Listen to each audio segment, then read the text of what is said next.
My father gave the family business to my brother and kicked me out.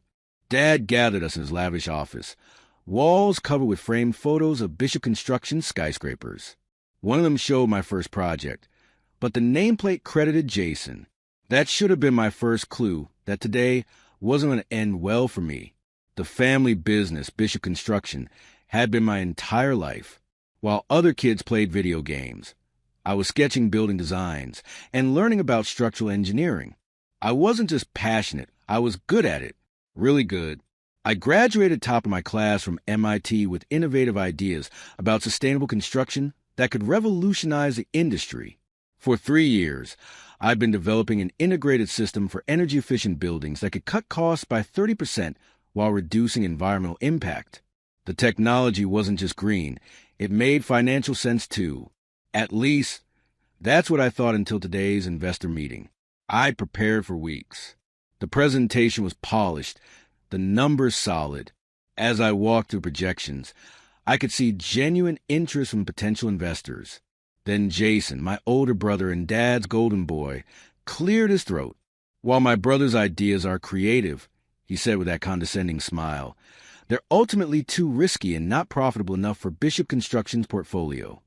The room temperature seemed to drop 10 degrees. Jason went on to present his alternative, a luxury condo development using traditional methods. No innovation, no sustainability features. Just the same old blueprint we've been following for decades. I looked to Dad, waiting for him to back me up. After all, he'd always encouraged innovation in private conversations. But Dad nodded along with Jason, his face showing approval. Jason's approach is time-tested. Dad told the investors, "We know the margins, we know the timeline. It's the Bishop Construction way." The Bishop Construction way. The phrase echoed in my head as the investors nodded thoughtfully. 3 years of my research and development dismissed in 5 minutes. After the meeting, I cornered Dad in his office. "You didn't even give my ideas a chance," I said, trying to keep my voice steady. "Mike, this isn't college," he replied, not even looking up from his desk. "This is business. Real business. Jason understands that. Jason understands outdated thinking that's killing this planet." I shot back. Dad finally looked up, his expression hardening. "That attitude is exactly why today's announcement is probably going to disappoint you." I knew what he was talking about. Today was the big succession ceremony, where Dad would officially announce how ownership of Bishop Construction would transfer to the next generation. The entire company would be there. 4 hours later, I stood in the grand ballroom of the Marriott downtown, nursing a sparkling water and trying to look optimistic. Employees and business partners mingled around, everyone waiting for Dad's big announcement. Mom kept shooting me sympathetic glances from across the room, which only made me more nervous.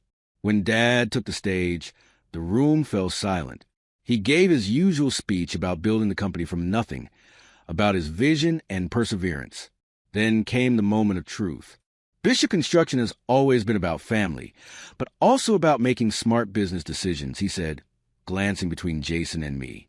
"After careful consideration, I've decided on the following ownership structure. Jason will receive 55% of the company's shares and the position of CEO.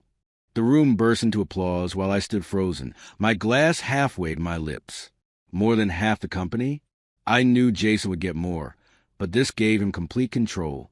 I'll be retaining 30% ownership and will continue as chairman of the board. Dad continued after the applause died down. The remaining 5% will stay with our current minority shareholders. I noticed he hadn't mentioned me at all, not even a token share. The 10% I own were shares I'd purchased myself years ago, back when the company was still struggling and needed capital. I'd invested every penny of my savings because I believed in what we were building. Now, after all my years of education and innovation, I wasn't deemed worthy of a single additional share. The room was spinning slightly, and I set my untouched drink down on a nearby table. Dad found me later as I was standing alone by the refreshment table. "Your green ideas won't bring profits in the real world," he said, placing a hand on my shoulder. "Be grateful for what you got." Grateful, right, for being publicly humiliated and having my life's work dismissed. The evening dragged on. with executives congratulating Jason and giving me awkward pats on the back. I needed air and headed out to the hotel's garden terrace, finding a quiet corner behind some ornamental shrubs. That's when I heard Jason's voice from the other side of the greenery. He was talking to Roland Weber, one of our biggest investors. The East Side development? Yeah, that's happening immediately, Jason was saying. We're converting all of it into a shopping complex. Breaking ground next month. My blood froze. The East Side development was my pet project. 15 acres I'd been planning to transform into a mixed-use eco-community with a public park at its center. Dad had promised me I could lead that project, regardless of the succession outcome. What about the environmental concerns? Weber asked. Wasn't there some issue with protected wetlands? Jason laughed. Nothing that can't be handled with the right permits and the right donations to the right campaigns. The profit margins on this will be insane once we maximize the retail space. I stepped back, my mind racing. This wasn't just about pushing me aside anymore. Jason was planning to bulldoze everything I'd worked for and replace it with another soulless shopping mall. And he was willing to skirt environmental regulations to do it. As I listened to them discuss how they'd handle the environmental impact studies, something shifted inside me. The hurt and disappointment crystallized into something harder, sharper. I'd spent my life playing by the rules, trusting the system, believing that good ideas would eventually win out. Maybe it was time to try something different. I slipped away before they could notice me, already formulating a plan. Dad and Jason thought my ideas weren't profitable in the real world. Fine. I'd show them exactly what my innovations could do and what the company was losing by pushing me aside. The week after the company's succession announcement felt like walking through quicksand. Each day at the office became more uncomfortable as colleagues gave me those pitying glances in the hallway. I kept my head down, avoided Jason and Dad, and focused on developing some kind of plan to leverage my 10% ownership stake. That's when Mom called with the news that changed everything. Uncle Harry was gone, found alone in his remote desert home, passed away in his sleep. I hadn't seen him in nearly 2 years, a realization that hit me with unexpected guilt. 3 days later, I stood among a small gathering of mourners in a modest funeral home in Alpine, Texas. Just immediate family and a handful of former colleagues from his mining days made the effort to attend. As the minister spoke words that barely captured who Uncle Harry really was, my mind drifted back to when I was 12. Uncle Harry had been the only one who didn't laugh at my rock collection. While Dad dismissed it as playing with dirt, Uncle Harry had presented me with my first real geological hammer, eyes twinkling as he told me, "There's a future in these rocks, Mike." Everyone else just saw a pile of worthless stones. Dad stood stiffly in his dark suit, checking his watch and smartphone whenever he thought no one was looking. Jason hadn't even bothered to show up, claiming an unmovable investor meeting that somehow took priority over family. Uncle Harry Bishop had always been the family oddball, Dad's younger brother, who chose studying Earth over building on top of it. A brilliant geologist at BHP Billiton until management fired him 8 years ago. The family whispers painted him as stubborn and impractical, insisting on exploring what the company labeled a worthless claim despite direct orders to abandon it. After his termination, he liquidated his retirement funds and disappeared to a remote property in the desert. The family effectively wrote him off as a failure, someone who couldn't function in the real world. At holiday dinners, Mom would occasionally mention him with that particular tone reserved for relatives who made embarrassing life choices. But to 12-year-old me, Uncle Harry showed me a different world. The summer before 7th grade, I spent 2 weeks with him in his desert home. While Dad was busy expanding his real estate empire, Uncle Harry introduced me to the ancient history beneath our feet. We'd wake before sunrise to hike through canyons, Uncle Harry pointing out different formations and explaining how each layer represented millions of years of Earth story.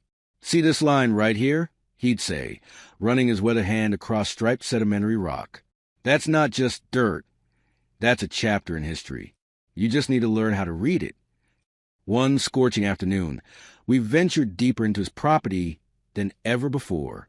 The landscape appeared harsh and unwelcoming to most, all rust-colored earth and sparse vegetation that somehow thrived despite impossible conditions. People look at land like this and see nothing valuable. Uncle Harry told me as we climbed a particularly steep ridge. Empty wasteland. That's because they're looking with the wrong eyes. When we reached the summit, he pulled out water bottles from his backpack and handed one to me. The future isn't in fancy buildings, Mike. It's in understanding what lies beneath our feet, the elements that will power what comes next. I didn't fully grasp his meaning then. I was just a kid fascinated by dinosaur fossils and sparkly minerals. Yet something about his conviction stayed with me, eventually influencing my interest in sustainable building materials and green technology. After the service concluded, a thin man with wire-rimmed glasses approached our family. Mr. Abernathy. He introduced himself with a solemn nod. Your brother's attorney. If the family could meet at my office tomorrow morning, there are some matters regarding Harry's estate that require attention. Dad barely concealed his dismissive attitude. Can't be much to divide, he muttered under his breath, but agreed to the meeting. The next morning, our remaining family, Dad, Mom, my sister Claire, and myself, gathered in Abernathy's modest office. The small room quickly filled with the scent of Dad's expensive cologne mixing unpleasantly with the musty odor of old legal books. Mr. Abernathy cleared his throat and began reading the will. The house and its contents went to Claire, who seemed genuinely surprised but pleased. She had always admired Uncle Harry's independent spirit, even without sharing his geological passions. A small savings account was divided among local conservation organizations. Then Abernathy turned to me. To my nephew Michael Bishop, who alone saw value where others saw nothing, I leave my 50 acres of land in Brewster County, all mineral rights included, along with my research materials and geological equipment. May you discover what I always knew was there. The room fell silent. Dad shifted impatiently. 50 acres of empty desert, he remarked with a dismissive wave. Wonderful inheritance. But I couldn't speak. Memories flooded back. That ridge, those conversations about hidden potential, the future concealed in ordinary rock. This wasn't a random bequest. Uncle Harry had chosen me specifically because of the connection we'd formed during those exploration weeks. There's one more item, Abernathy added, pulling a sealed envelope from the file. Harry left this letter for Mike, to be opened privately. The drive back to what was now Claire's property was tense. Dad spent most of it on conference calls, barking instructions about cost overruns on a development in Phoenix. Apparently, Jason's first major project as CEO was already running into serious trouble. $3 million over budget already, Dad growled after hanging up. This Arizona project is becoming a complete disaster. Mom patted his arm reassuringly. I'm sure Jason will work it out, dear. He just needs more time. I gazed out the window at the passing landscape, feeling the weight of Uncle Harry's letter in my pocket. The desert looked entirely different now. Part of it belonged to me. When we arrived, Claire began inventorying her inheritance while Mom complained about the dust. Dad announced he needed to return to the city by morning. The company crisis demanded his attention.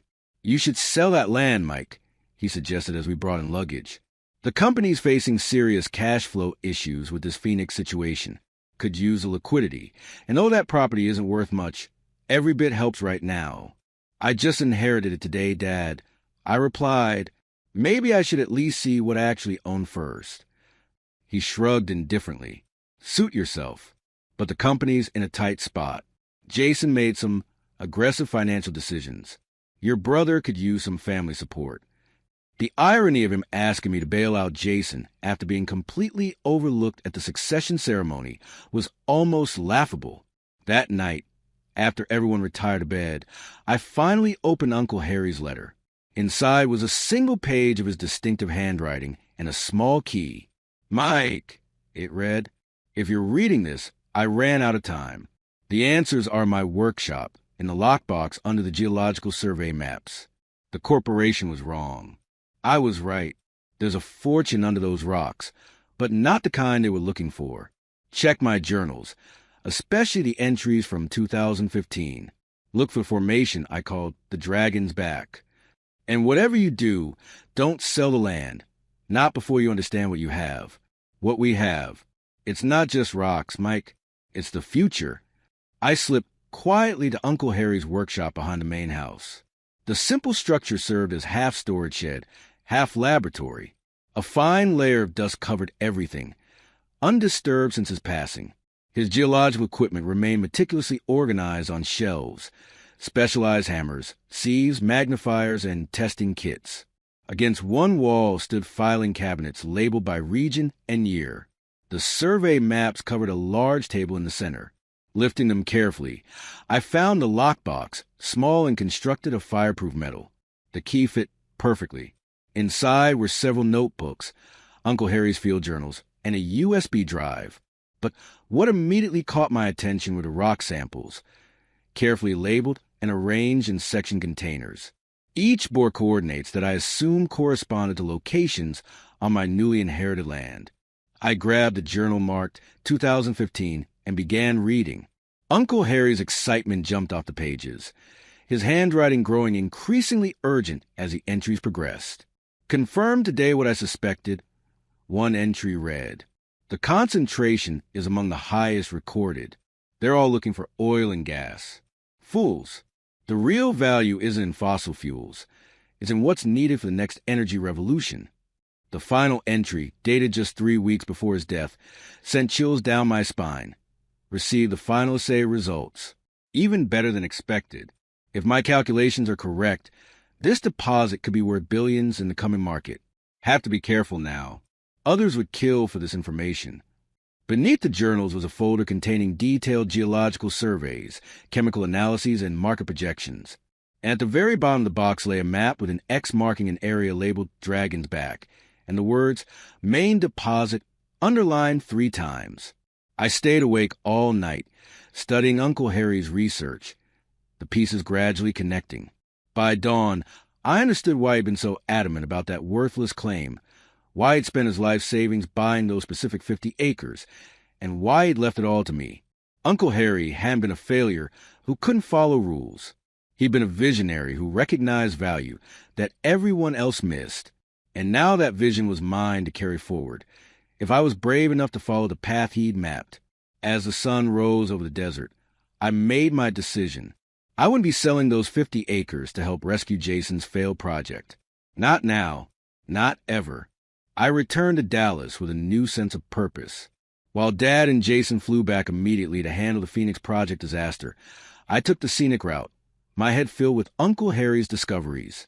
The USB drive contained years of research, geological surveys, chemical analyses, and market projections that confirmed what his journal suggested.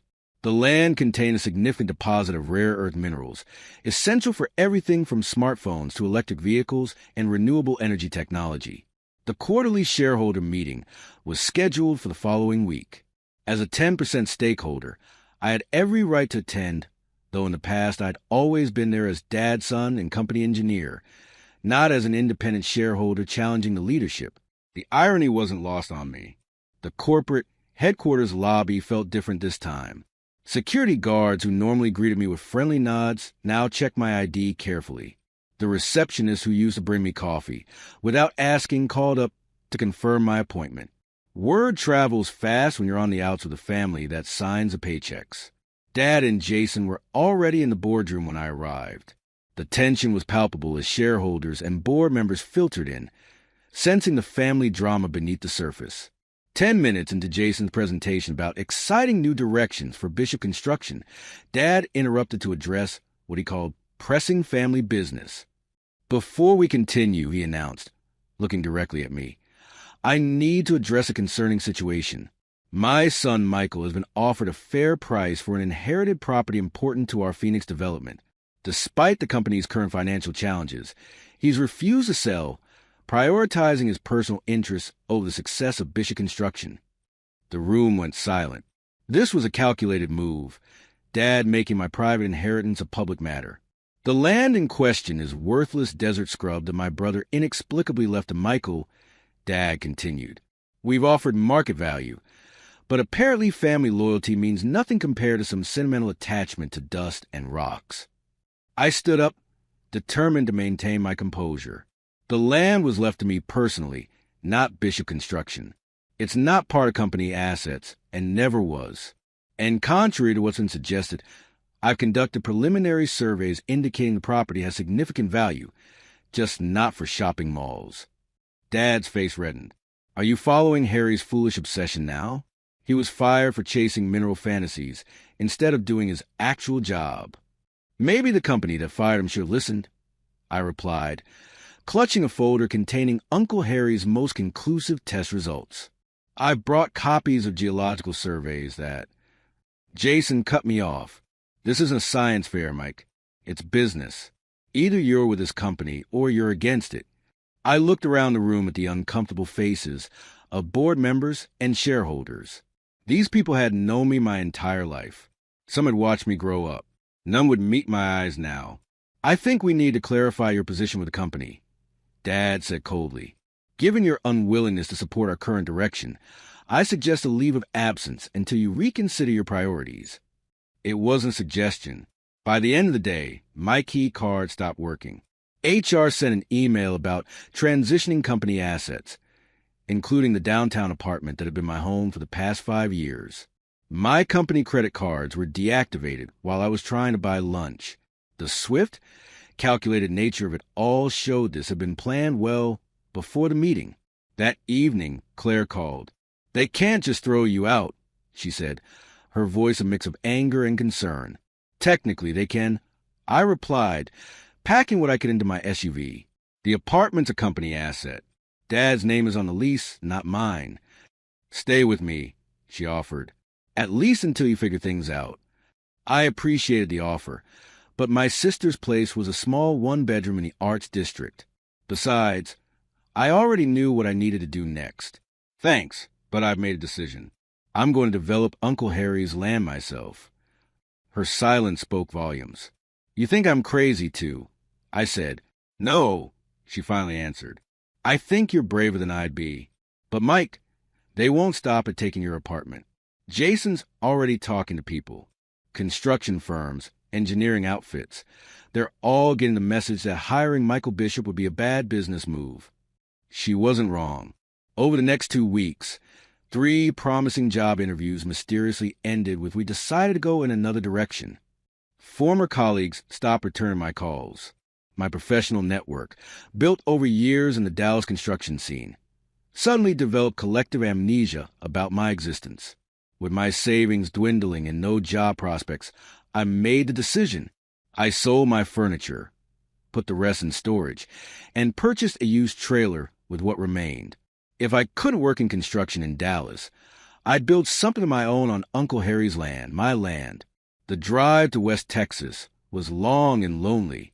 The farther I got from Dallas, the more the landscape changed, buildings and highways giving way to vast open spaces. By the time I reached Brewster County, it felt like I'd entered another world entirely. The nearest town was Alpine, a small community that seemed frozen in time compared to the constant evolution of Dallas's skyline. Getting the trailer onto my property proved more challenging than expected. The dirt access road hadn't been maintained in years, and recent rains had created ruts deep enough to swallow a tire. After nearly getting stuck twice, I managed to position the trailer on a relatively flat area near where Uncle Harry had marked potential water sources in his notes. That first night was a harsh reality check. The September desert dropped to near freezing once the sun set. The trailer's heating system produced more noise and warmth. The generator sputtered and died around midnight, plunging me into darkness. I spent the rest of the night huddled under every blanket I owned, wondering if I'd made the biggest mistake of my life. Morning came with unexpected noise. Someone was outside. I stumbled out to find an older man with weathered skin and a military-straight posture examining my pathetic setup. Generators flooded, he announced without introduction. And you parked in a washout zone. First good rain, you'll be floating halfway to Mexico. Who are you? I asked, still half asleep. Jack Ellison. Got the property next over. He gestured vaguely eastward. Harry's sister called. Said his nephew might be fool enough to try living out here, without knowing what he's doing. Looks like she was right. Over the next few hours, Jack helped me move the trailer to higher ground and got the generator running properly. As we worked, he shared that he'd been a combat engineer in Vietnam, then worked oil rigs across Texas before retiring to get away from people's nonsense. He'd been neighbors with Uncle Harry for almost a decade. That night, a fierce windstorm hit the area. My trailer shook so violently I genuinely thought it might roll over. Jack, who'd stayed to make sure everything was secured properly, just laughed at my wide-eyed panic. "City boy, you haven't seen a real storm yet," he said, calmly sipping coffee as the wind howled outside. "This is just the desert saying hello." The next 2 weeks became my crash course in desert survival, with Jack as my reluctant instructor. He showed me how to properly anchor the trailer, set up rain catchment systems, and identify which local plants were useful. We established a rudimentary solar setup, supplemented by the generator for cloudy days. Each lesson came with gruff commentary about soft city folk, and how Uncle Harry had at least bothered to learn before he settled in. Then came the dust storm. The sky turned an eerie orange-brown as visibility dropped to almost nothing. Jack had warned me about securing everything, but I hadn't taken it seriously enough. When the storm hit full force, I was still scrambling to tie down equipment. Through the swirling dust, I noticed a roof panel flying off from a small house about a quarter-mile away. Without thinking, I grabbed some tools and made my way toward it, using my truck as a windbreak. The home belonged to an elderly woman named Eliza Collins, a retired schoolteacher who'd taught in Alpine for 40 years. Together, we managed to secure a tarp over the damaged section before the storm could cause more destruction. "Harry's nephew, aren't you?" she asked afterward, serving me tea in a kitchen filled with photographs of generations of students. "He always said you were the sharp one." The following Sunday, Mrs. Collins insisted I accompany her to the small community church in town. After the service, the pastor introduced me to the congregation as Harry Bishop's nephew who's taking up his place. People who had eyed me suspiciously in the local hardware store days earlier now offered handshakes and invitations to dinner. It seemed Uncle Harry had been more respected in this community than in our own family. With Jack's help and equipment, I decided it was time to address my most pressing problem: water. Uncle Harry's notes indicated several potential well sites, with one marked as most promising near the area he called Dragon's Back, a ridge whose profile resembled a sleeping dragon when viewed from a right angle. The drilling was tedious work. Jack operated the small rig he brought over, while I monitored the soil and rock samples coming up. 3 days of effort yielded nothing but frustration and increasing depth. Maybe Harry's notes were off, Jack suggested as we approached the 15-foot mark. Wouldn't be the first time someone misjudged where water hides around here. I was about to agree when the drill bit suddenly jerked and slowed. "Hit something," Jack announced, reversing the drill slightly. When we pulled it up, the bit was coated with fragments of unusual dark rock streaked with colorful veins, blue, purple, and green running through the black matrix. "That's not normal for this region," Jack said, examining the fragments with unexpected interest. "Usually get sandstone and limestone. This looks almost like—" He didn't finish his sentence, just kept turning the pieces in his hand. The next morning, 3 pickup trucks I didn't recognize drove slowly past my property. That afternoon, a man in an expensive-looking SUV with Arizona plates stopped by, claiming he was just checking out the area for hunting opportunities, despite it being nowhere near hunting season. He asked surprisingly specific questions about how much land I owned and whether I considered selling. By week's end, I'd received 2 unsolicited offers for my worthless desert property, one from a Phoenix development company I'd never heard of, and another from a mineral speculation outfit based in Nevada. Both offer amounts that would have seemed generous a month ago, but were insultingly low compared to what Uncle Harry's research suggested the land might be worth. The timing seemed far too coincidental. When I mentioned it to Mrs. Collins during a visit to fix her porch step, she let something slip. "Oh, Jack was showing those interesting rocks you found at the general store yesterday. Quite a crowd gathered to look at them. He was quite proud to have helped you find something unusual." So that explained it. Jack had inadvertently spread the word about our discovery. I didn't blame him. He couldn't have known the potential value of what we'd found. But it meant my secret was out, at least locally. And in small towns, secrets have a way of traveling fast and far. Something had changed. Someone had noticed what we'd pulled from that test well, and word was spreading faster than desert wildfire. I carefully placed the strange rock samples in Uncle Harry's old safe that night, along with his research materials. Whatever we'd found, it was clear I wasn't the only one interested anymore. The increased attention to my property meant I needed answers fast. What exactly had we found in that well? Uncle Harry's journals mentioned rare earth elements, but I needed current expert analysis to be sure. Jack suggested I talk to Mrs. Collins. Apparently her daughter was back in town and might be able to help. Sarah's got some fancy geology degree from back east. He explained while helping me reinforce my trailer's foundation. Smart as they come. Been working for some big mining outfit until her mom took that fall last spring. The next day, I drove to Mrs. Collins' house with my samples carefully packed in a tackle box. The woman who answered the door looked nothing like what I'd expected. Sarah Collins was around my age, with practical short hair and the confident stance of someone used to working in the field. She listened carefully as I explained my situation, examining the rock samples with naked curiosity. "I can run some basic tests here," she said, gesturing toward what had once been a dining room, but now housed an impressive collection of scientific equipment. But for anything definitive, we'd need a specialized lab. Sarah's makeshift lab was a testament to her dedication to her field. Despite being stuck in small-town Texas caring for her mother, she maintained her connection to scientific research, cobbling together equipment that would have impressed my engineering professors. Over the next few days, Sarah ran preliminary tests on the samples. We spent hours discussing Uncle Harry's research and comparing it with her findings. Her expertise in geology complemented my engineering background perfectly. For the first time since leaving Dallas, I felt energized, purposeful, like I was building something meaningful instead of just surviving. A week later, Sarah called and asked me to come over immediately. She had that tone people get when they're trying to contain excitement. When I arrived, she was hunched over a microscope, her entire dining room turned lab covered in papers, testing materials and rock samples. Sarah placed one of my samples under the microscope and stepped aside for me to look. I saw colorful crystalline structures, beautiful but meaningless to my untrained eye. She explained what I was seeing, her words coming faster as her excitement grew.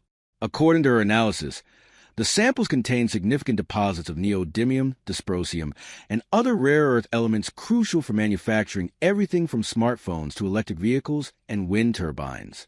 But what made her particularly excited was the quality and concentration. Sarah placed another sample under the microscope and gestured for me to look again. "This neodymium is the same quality as what they import from China at ridiculous prices," she explained, barely containing her enthusiasm. "What your uncle found here is like discovering oil in the 1920s. Her words hung in the air between us. If she was right, and her credentials suggested she was, Uncle Harry hadn't been chasing fantasies. He discovered a domestic source of materials that currently came almost exclusively from foreign suppliers, often at the mercy of international politics and trade restrictions. "We need to confirm this with more specialized equipment," Sarah cautioned, though her excitement remained evident. "I have contacted my old lab who might help discreetly." 2 weeks later, the comprehensive lab results confirmed Sarah's initial findings. My inheritance wasn't just valuable. It was potentially transformative, both for me personally and possibly for domestic technology manufacturing. The land contained one of the largest deposits of high-grade rare earth elements ever discovered in North America.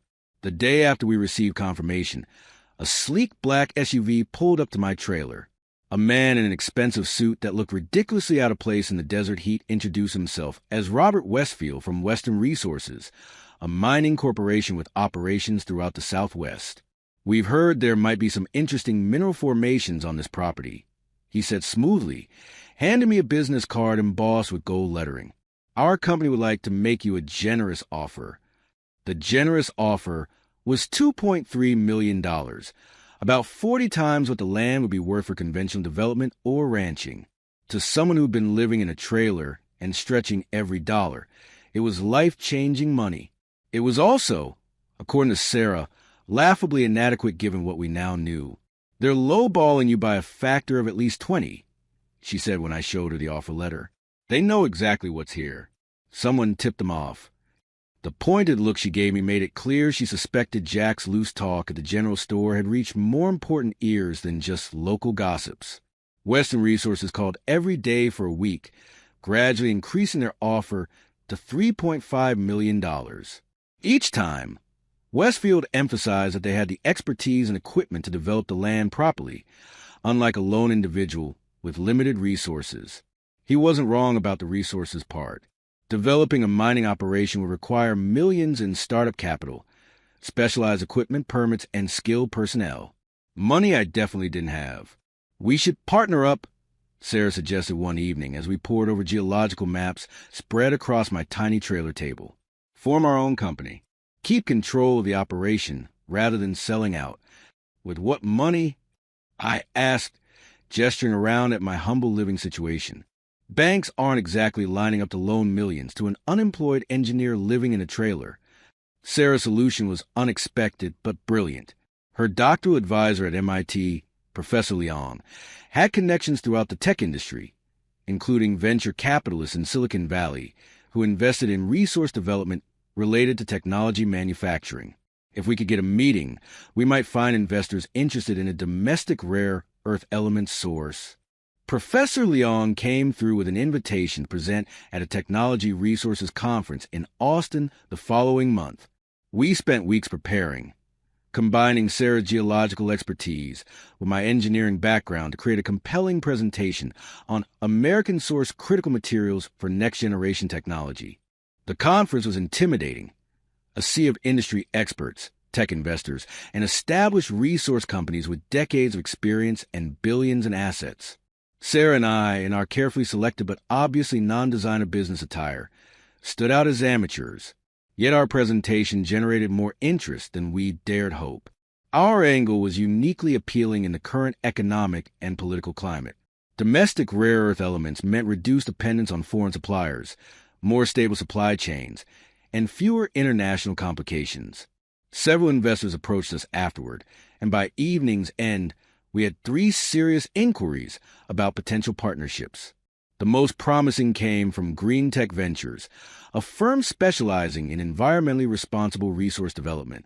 Their offer, $10 million in startup funding for a 30% stake in our company, was both generous and structured to leave us with control. More importantly, they had the industry connections and regulatory experience we desperately needed. 2 days after returning from Austin, flush with success in finalizing details with Green Tech as lawyers, I received an unexpected visitor. It wasn't Western Resources this time, but a familiar face I hadn't seen since Dallas. Jason's executive assistant, Lisa.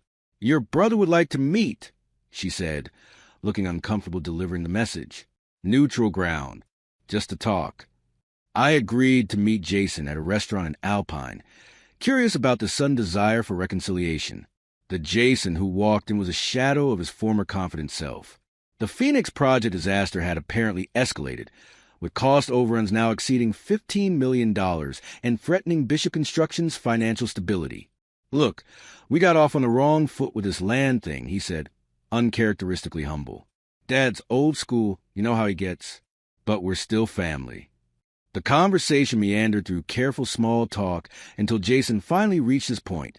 Bishop Construction needed capital. Fast. The banks were restricting their credit lines due to the Phoenix situation, and they had major payments coming due. "I heard you might have found something valuable out here," he admitted, "and that you're working with some investment group now." I was about to respond when a familiar face caught my eye. Robert Westfield from Western Resources was sitting at the bar, pretending not to watch our table. The pieces suddenly clicked into place. "Interesting timing, Jason," I said, keeping my voice level despite the anger building inside me. "You show up right when I'm finalizing a deal with investors, and coincidentally, your new friend from Western Resources happens to be at the same restaurant." Jason's expression shifted from fake sincerity to cold calculation in an instant. "I don't know what you're talking about." "I think you do. You're not here for reconciliation. You're here to gather intelligence for your new partners, try and undercut my deal, or pressure me into selling to them." I stood up, tossing my napkin on the table. "Tell Westfield over there that my answer is still no. And as for family helping family, You should have thought about that before you and Dad pushed me out. I walked out, feeling Jason's glare on my back. The casual family meeting had been nothing but a reconnaissance mission, and I'd nearly fallen for it. When I got back to my trailer, I called Sarah and asked her to do some digging into Western Resources' recent activities. The next morning, she arrived with printouts of news stories and financial filings. Western Resources had recently established a strategic partnership with several construction companies facing financial difficulties, offering cash infusions in exchange for help securing mineral rights in promising areas. One of their new partners, mentioned only in passing in an industry newsletter, was Bishop Construction. The revelation hit me like a punch to the gut. Jason hadn't come because he wanted reconciliation. He'd partnered with Western Resources, offering to help them secure my land in exchange for financial support for failing family company. My own brother was trying to undercut my negotiating position and help a corporate giant snatch my inheritance for a fraction of its worth. As I stared at the evidence spread across my trailer table, I realized this wasn't just about money anymore. It was about family betrayal, corporate greed, and the future of what could become a strategically important American resource. Whatever happened next, I couldn't let Jason and Western Resources win this battle. Too much was at stake, not just for me, but potentially for the entire domestic technology manufacturing sector. The next 6 months were a whirlwind of activity. With Green Tech Ventures backing, Sarah and I incorporated as Revival Resources, secured the necessary permits, and began preliminary development of our site. We hired the best environmental consultants to ensure our operation would have minimal impact on the surrounding desert ecosystem. Uncle Harry would have wanted it that way. Sarah developed an innovative processing method that significantly reduced the toxic byproducts typically associated with rare earth element extraction. My engineering background proved useful in designing efficient infrastructure for the remote location. We complemented each other perfectly, her geological expertise matching my practical building knowledge. Western Resources and Bishop Construction didn't give up easily. They challenged our permits, spread rumors about environmental dangers to the local community, and even tried to pressure Green Tech to withdraw their support. Their tactics only strengthened our resolve and brought the Alpine community closer to our side. When the county commissioners held a public hearing about our operation, over 200 locals showed up wearing homemade Revival Resources T-shirts that Mrs. Collins and her church group had created. Jack became our unofficial security director, recruiting several of his retired veteran buddies to keep an eye on the property during the development phase. Just in case someone gets any funny ideas about equipment accidents, he explained with knowing look. His team of gray-haired former military men patrolling in pickup trucks became a familiar sight around our growing operation. Our first test extraction exceeded all expectations. The concentration and quality of the rare earth elements were even better than our initial samples had indicated. Tech manufacturers, eager for a stable domestic supply chain, began signing preliminary agreements before we'd even completed our processing facility. As our company grew, Sarah and I grew closer. What began as a professional partnership evolved into something deeper. One evening, after receiving particularly promising assay results, we celebrated with dinner on the ridge we'd come to call Dragon's Back. Under a spectacular desert sunset, surrounded by the land that had changed both our lives, I asked her to marry me. Her yes echoed across the valley. We married in the small Alpine church 6 months later. The entire town turned out for the celebration. By then, we'd hired 37 local residents and were developing training programs for specialized positions. Our company was becoming integral to the community's future. Instead of building a typical corporate headquarters, we invested in the town itself. Revival Resources funded a new fire station, technology upgrades to the local school, and established a scholarship program for Alpine High graduates interested in geology or engineering. We wanted success that extended beyond our balance sheet. Meanwhile, Bishop Construction's troubles continued to mount. The Phoenix development became a legal nightmare as structural issues emerged in the hastily completed first phase. Multiple lawsuits followed, and their insurance refused to cover the damages, citing negligence. News outlets that once celebrated the company's success now ran stories about cutting corners and prioritizing profit over safety. I followed these developments from a distance, feeling a complex mixture of vindication and sadness. The company my grandfather had founded was collapsing under the weight of poor decisions and mismanagement. Through our industry connections, I heard that Western Resources had withdrawn their support after the first round of lawsuits, leaving Bishop Construction without their financial lifeline. Jason's gamble had backfired spectacularly. 3 years after that first windstorm nearly blew away my trailer, I stood on that same spot, now transformed. Where my humble home once stood, we were completing the final phase of our innovative rare earth processing center. The facility combined cutting-edge technology with sustainable practices, setting new standards for the industry.